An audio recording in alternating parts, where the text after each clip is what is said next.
It is 5:30 in the morning in New York. It is Friday, April 13th. Good morning. I'm Lauren Simonetti. Good morning, everybody. I'm Cheryl Casoni. Well, President Trump is sitting with his national security advisors to discuss the U.S. response to Syria's alleged use of chemical weapons.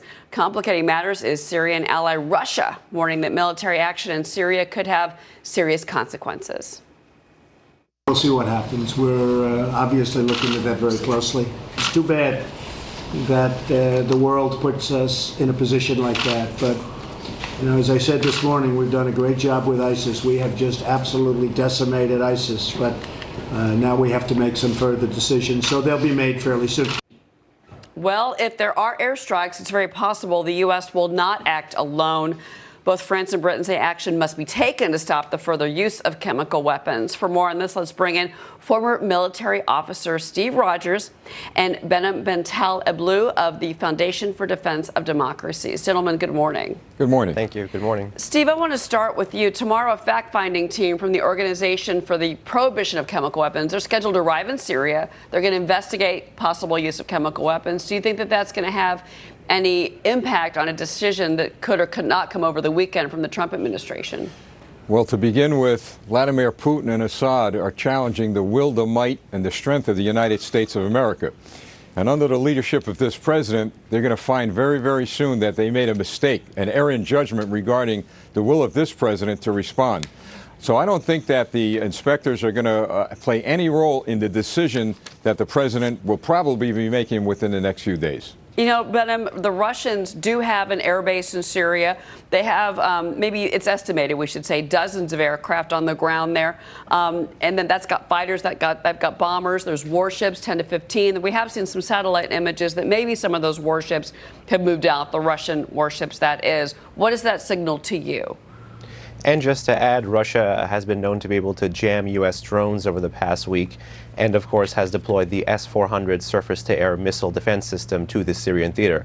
All of this being said, the U.S. still retains escalation dominance in the Syrian theater, and whether it's signaling resolve against Putin in Russia or Khamenei against Iran, I think President Trump should decisively act, both to deal with the Assad regime and to signal resolve because of the latest chemical weapons strike. So despite that capability, the U.S. still has an overwhelming advantage. All right, and we should say the USS Donald Cook is in the region and, again, is in with striking distance of Syrian land. At the same time, Steve, this relationship with Russia is a tenuous one for the United States. You've now got the Russian minister talking about potential trade sanctions against the United States. So their playbook is, they look like they're going to fight back in whatever way they can. Do the Russians have enough global power, do you think, to really challenge the U.S. in their defense of Syria? The Russians have a failing economy. Their military is not as strong as Putin would want us to believe. But keep in mind that there are many, many implications regarding the president's actions.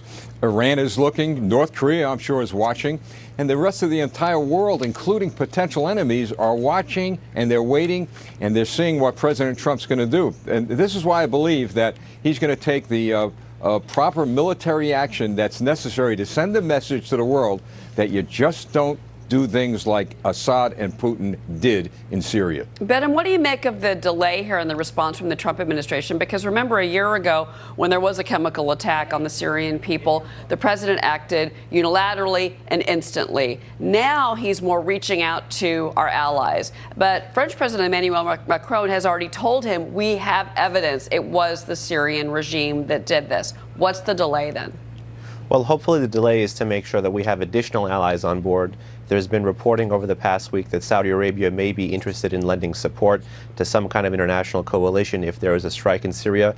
But make no mistake, if the president repeats the same sort of strike that he authorized last April, in April 2017, against an airbase, then Assad will not have learned his lesson, because Assad will simply regroup, absorb the blow, and then continue repressing his own people while relying on foreign support. This time, the president should use last April's strike as a price floor to escalate against Assad, as well as some of its key foreign backers, like the Islamic Republic of Iran, which has supported Assad's pushery in Syria. Well, I was going to say, it's Russia and it's Iran and their continuing support of Assad.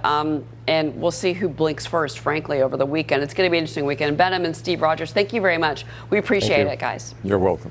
Our pleasure. From civil war in Syria.